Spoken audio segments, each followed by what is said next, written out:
I want to thank everybody for joining us today. We are really excited to bring you this webinar on our collective vulnerability. My name is Stephanie Bachman, and I'm the Customer Experience Manager for Fearfree. Fearfree is producing a series of webinars surrounding the coronavirus pandemic, so make sure you check out fearfreepets.com to find the COVID-19 resources page and look for upcoming webinars as well.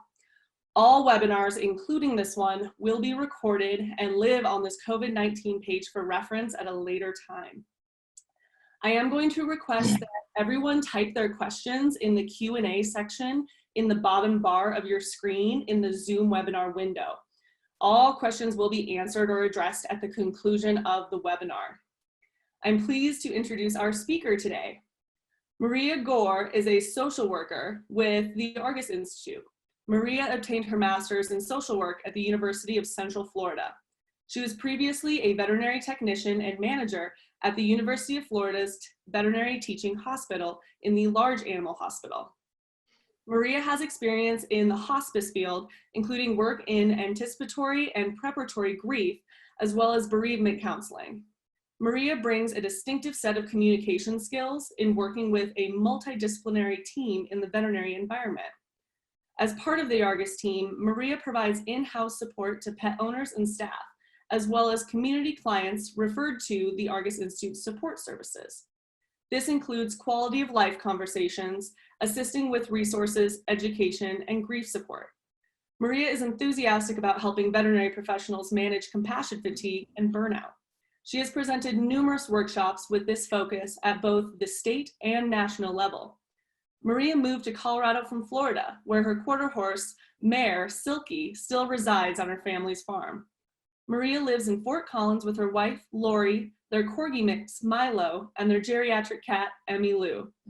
Maria, we are looking forward to your guidance as we all acclimate to this new normal together. Thank you, Stephanie. I had to chuckle when you said something about our geriatric cat, because I suddenly was like, oh gosh, did I put her away? Because she has a habit of showing up in these webinars and meowing loudly in the background, but I'm pretty sure I shut the door, so I think we're good. So thank you guys for being here and participating. I really appreciate it and appreciate all that you guys are going through and doing during this really strange time. So let's go ahead and get started. I apologize that you can't see me. I did put on makeup and do my hair, but the video wasn't working, but that's okay because I usually turn it off during the PowerPoint anyways. So I will go ahead and get started here. So let's talk first about vulnerability. And I'm sure that a lot of you here are familiar with Brené Brown. And so I put a little quote that I think is relates to the times here of Brené Brown, so you can kind of read that on your own.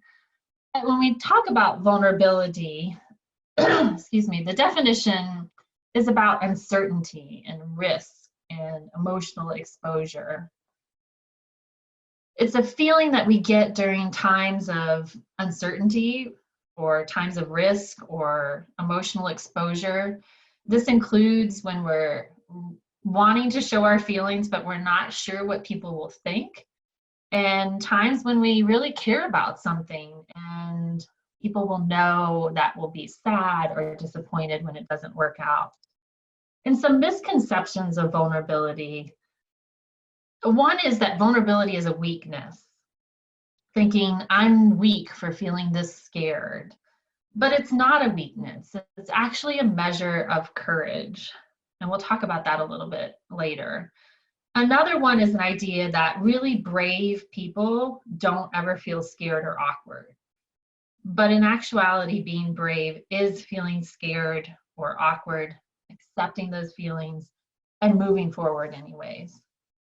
Some examples of vulnerability can look like, I feel uncertain or unsure about something that I want to do or something that I want to speak up about because I don't know if it's going to work out, or I don't know if people are going to think it sounds dumb, or I might be really disappointed if it doesn't work out.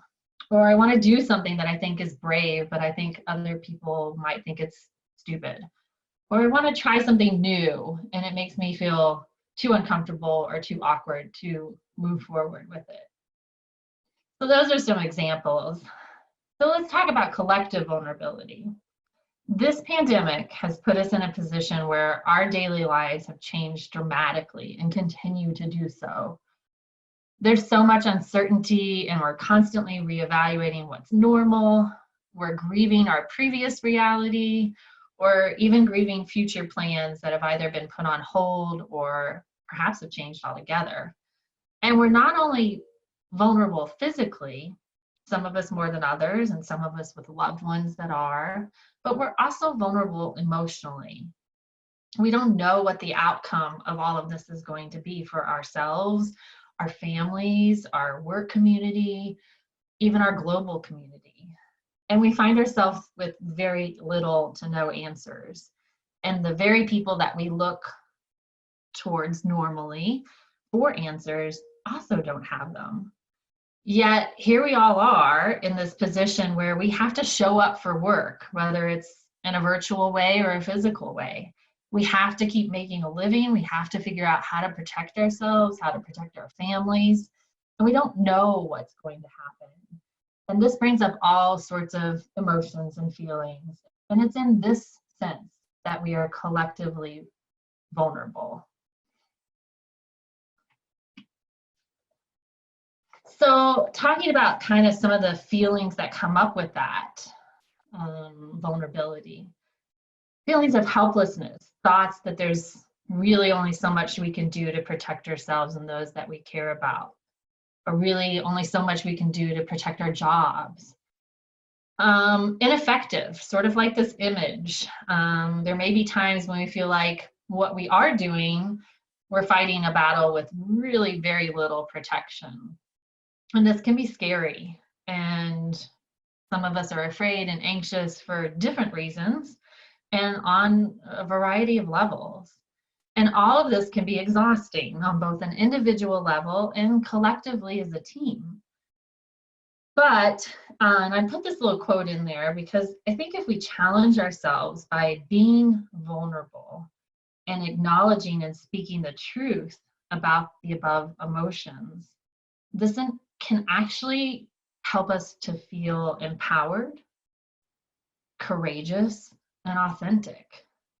And when I talk about feeling empowered, it can be liberating to speak the truth, even when it's uncomfortable. Just the act of being honest about how we feel with your coworkers, or it opens the door for others to speak their own truth. And that's a powerful thing, and it can boost our self-confidence in a really big way. And it takes courage to be vulnerable and speak our truth. And courage can sometimes feel like you've mastered your emotions around a certain situation or a subject just by saying, I'm worried that that the hospital's going to close, and what am I going to do when that happens? Or they're going to cut back hours and I won't have enough, income. Sometimes saying those things can help you feel like you've mastered a little bit of that fear around it. And courage can also be contagious, and it can help others. And authenticity. So when we speak our truth and allow ourselves to be vulnerable, we're being our authentic selves. And this can feel good on many levels, and it can help us feel in sync with our true self and aid in our ability to relate to people and for people to relate to us. So if you kind of hopefully get the idea of vulnerability and what it can feel like and what collective vulnerability is and looks like during this challenging time of the pandemic. So let's talk about how we can use all this in a positive way. So I think today you see and hear the phrase a lot, we're all in this together. And yes and no, we all are experiencing the pandemic. But are we all experiencing the same emotions around it? Are our fears the same across the board? Of course not. But we all are experiencing some sort of feelings of vulnerability related to this pandemic. And if we can embrace our collective vulnerability and utilize it in a positive way, we can have some good benefits. So what does it mean to embrace vulnerability? It doesn't mean that we're going to ignore the struggle or pretend that everything's okay. It actually means that we're going to acknowledge it, acknowledge one another's struggles, give ourselves permission to feel our own personal struggles, empathize with one another, and keep coming back to work, keep coming back to fight, to survive, to thrive. And I think that one of the biggest things about allowing yourself to be vulnerable that we can really utilize during this time to our benefit is that it encourages connection. And so going back to Brené Brown, she says, vulnerability is the birthplace of connection. To show our true selves and sit in the discomfort of our emotions permits other people to recognize that we are being human and authentic. And this in turn promotes us to be more compassionate and connected with each other. I think vulnerability allows people to connect on a different level, and that can lead to more cohesiveness on the team, increased productivity, and collaboration. Being vulnerable means taking a risk, and it can be really daunting for one employee to do, but when all the employees start plunging in, everyone can start to benefit. And when we start to connect with one another on this level, we start to have more compassion towards one another. And if you were a part of my last webinar, you know that one of my favorite quotes about compassion is that compassion is holding pain and suffering with love and kindness instead of judgment.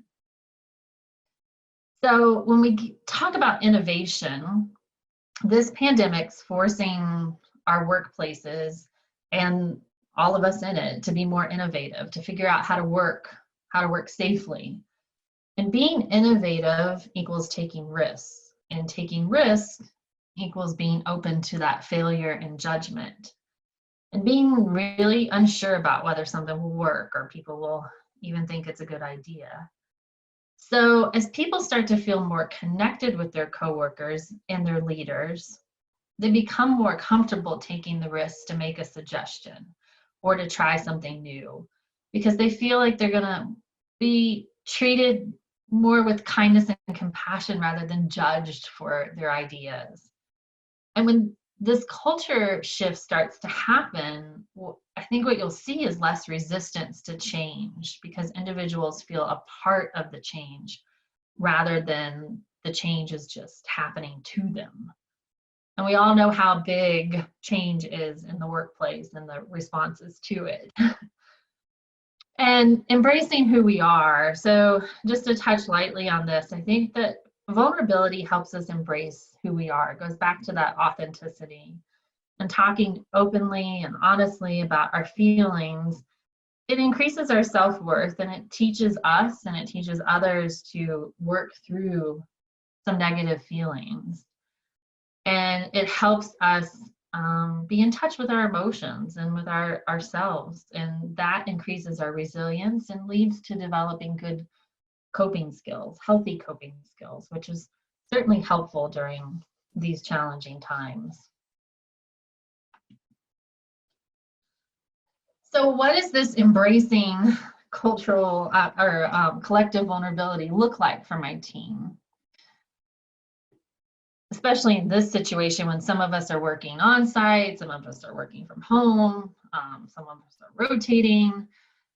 So I think first and foremost, we have to create a safe space for people to feel comfortable being vulnerable, to say what they're afraid of, to feel okay about saying that they're mad or they're upset about what they're missing, and to offer new ideas and suggestions. So does this mean that we have to have a group therapy session on Zoom? No, I think most of us would probably just hit our mute buttons and sit in awkward silence. What it means is that we have to be innovative. At my hospital, we created a private Facebook page where employees can post what they're doing to keep themselves sane. They can encourage one another, post resources that they found, all those different things. And if your team or a good portion of it's working remotely, some or all of the time, use those Zoom calls or those Microsoft Team calls to encourage taking time to introduce family that might also be working from home, or pets, etc. Again, fostering more connection. And think outside the box.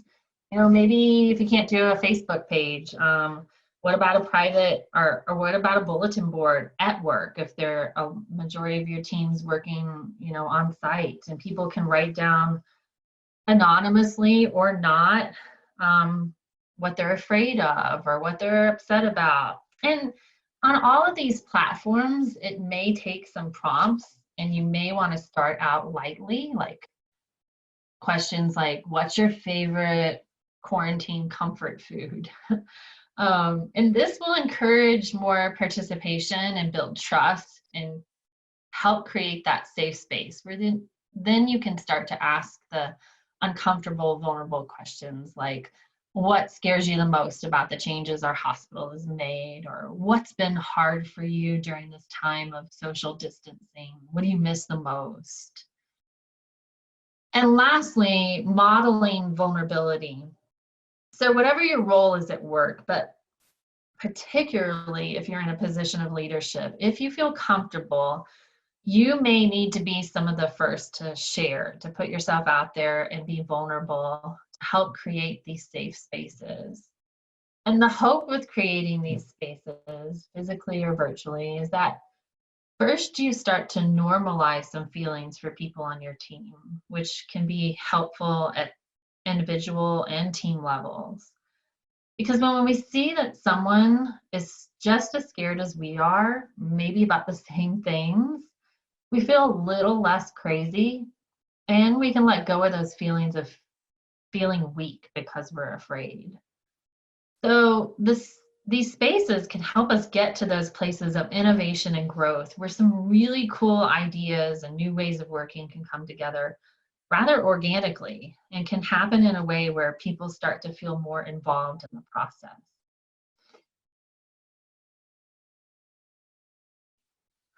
So one thing to consider as you encourage individuals to be vulnerable and work on creating safe places for people to share is that, one, some people may not feel comfortable sharing, and that's okay. And some may share something that is concerning or alarming. So consider creating a buddy system or safety net for individuals. Buddies can check in on one another via phone calls. This is really helpful in this remote, virtual, online world to hear a familiar voice. A safety net can be an identified support system for a particular team member. For example, perhaps George is working remotely and identifies on a call that he lost a family member. Establish a safety net for George, people that you know that he's close to, that he trusts, to call, to offer support, to identify any needs. What you don't want to do is create this environment, or if you're creating a specific platform where people may identify a need and that need goes unattended or unanswered. Now, obviously, we can't pay people's car payments, right? But we can offer resources and suggestions and help, or even just empathy. And these things, although they seem small, they're really so very important, particularly during these really strange times. And so looking forward and being optimistic, instead of getting trapped in all these feelings of despair and the emotion of fear, recognizing that this collective vulnerability that we find ourselves in, it's extremely unique, and it provides a really unique opportunity for collective growth and courage. Another quote, and I'm not sure, I think it's Brene Brown, but couldn't find the actual source, but vulnerability is the birthplace of innovation, creativity, and change. So tell yourself, tell your coworkers, and tell your teams that there is reason to be optimistic. We can develop better ways of working, safer ways of working, and many of you probably already have. And we can connect also in ways that we had not before. I've learned a lot from people that I work with, not on a regular basis, but that I, talk to in the hallways and stuff, that I've discovered a lot of things about them during this time because of that private Facebook page and because people are just connecting in different ways and learning more about each other. And some of this is temporary, but some of it will have really long-term positive effects that will hopefully maintain way past the life of this virus. So I think, being optimistic about the future is important. And that's why I put this, I think, nice slide in here. So I'd love to hear any questions at this time. And if you don't have any questions, that's okay too. I'd love to hear what maybe some of you are doing in a creative way already to encourage vulnerability, to encourage connection, to encourage innovation. So thank you guys. Awesome. Thank you so much, Maria. And as it pertains to Fearfree, for those of you who are Fearfree members or not, I just want to emphasize it's difficult, if not impossible, to pour from an empty cup. So this type of self-care and considering our emotions and emotions from our team members will help create that support system that your team needs to practice good medicine. So I'll go over the questions that we have coming in. So for Maria, what types of innovation have you seen come about as a result of the pandemic, especially those that may be advantageous even beyond the pandemic? Sure. Well, I can give one example that we started in my department because our hospital is not allowing clients in the building except for euthanasias. But we still are seeing emergencies and we still have hospitalized patients. So our department typically works directly with clients, and a lot of that is when they come to visit their hospitalized pet. Obviously, we can't do that. So last couple of weeks, we started doing virtual visits via Facebook, or FaceTime, or sorry, not Facebook, FaceTime or Skype, whatever platform we could utilize. And this has been really great. I think it's been great I did one where the whole family came in on the call and said hi. It was a horse. So it's definitely something we never considered that we would ever do. But we were kind of forced into this. Well, how do we help people still feel connected to the care and still feel connected to their pet? So that's been really something innovative for us. Yeah. And the other question, how does one express concerns about workplace safety as we start to open back up? I'm grateful for my paycheck, but I'm worried we aren't taking enough precautions. Sure. I mean, hopefully they're involving, all people and all employees in the process of setting up those safety precautions. And if not, then I would say don't be afraid to speak up and voice your concern in however you can, whether that's directly to your supervisor or your manager.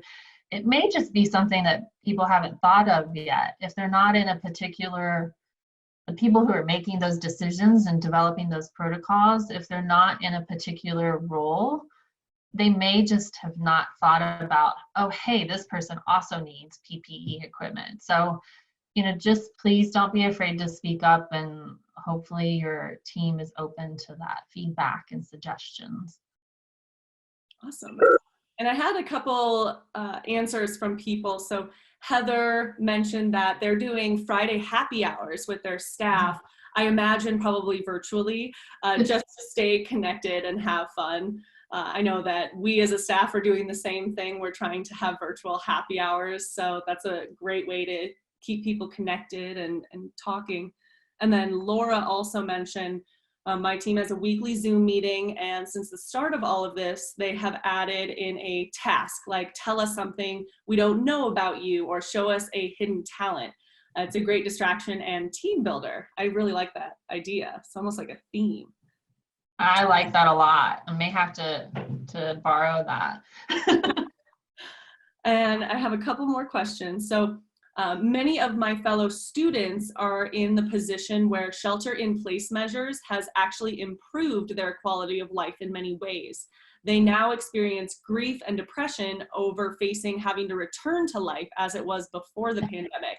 Do you have any advice for how to be supportive during that change? Sure. I think all of us in some ways may have those feelings. Like there are certainly some positives in some of the changes. And so thinking about going back to that normal 40, 50-hour work week's a little like, oh, I don't want to. So I think that my hope is that we've discovered in all of this that there are different ways to be flexible about how we work. And so I just encourage people to not be afraid to put it out there, to say, hey, I was able to be more productive at home. So perhaps, a half day a week, I can do this. Or, just again, keeping those channels open of communicating what you think has worked really well. And hopefully some of that can maintain. Yeah. And I have one more comment of another thing that people are doing. I really like this because this is giving me ideas too. So we are split into two teams. We stay connected through an Instagram group chat and the same as Facebook. But what has made a big difference is that once a week we do a family style lunch for each team, and we just sit around and share our fears and hopes. It has made such a big difference in all of our moods and keeps us positive. I really like that one. That's really nice. I like that too. Great ideas. Yeah, yeah. And I don't know how much this question necessarily applies to this specific webinar, but I know this is a common concern. So if you have any comments about it, we can definitely go over it. But how should we consider pet contraction of COVID?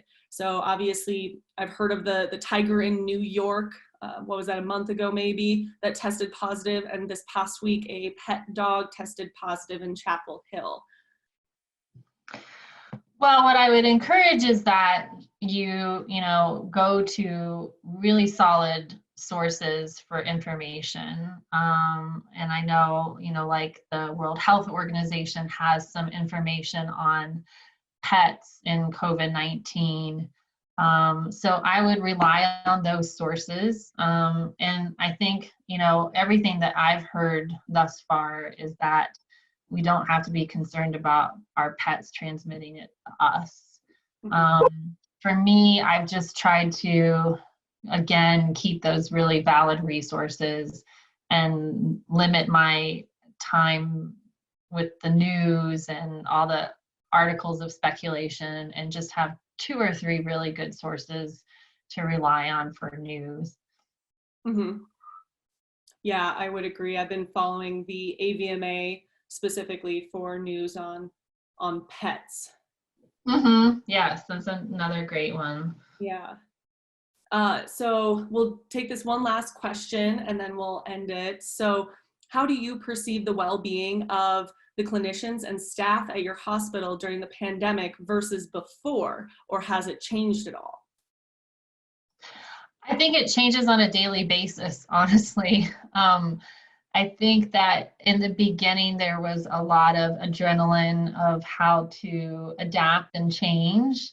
And that kept people going and flexible and really encouraging. And then kind of exhaustion set in after that adrenaline went away. And, I think that that's natural with any crisis. And so I believe it changes on a daily basis. I think overall we're doing well and supporting one another. But there's such uncertainty and change that every time something different comes about, I think we all kind of take that gasp of breath. But I think collectively we're trying to just march forward and and be flexible with each other and supportive. Yeah. Awesome. Well, thank you so much, Maria. And I want to thank everyone for attending today. Please know that you are not alone in this. We are all still trying to stand upright in a world that has essentially turned upside down. So if you have questions relating to this series of webinars or about Fearfree certification, please email us at wags@fearfreepets.com. I will also type that email in the chat section. Just wanted to thank everybody and stay safe and healthy. Thank you, guys.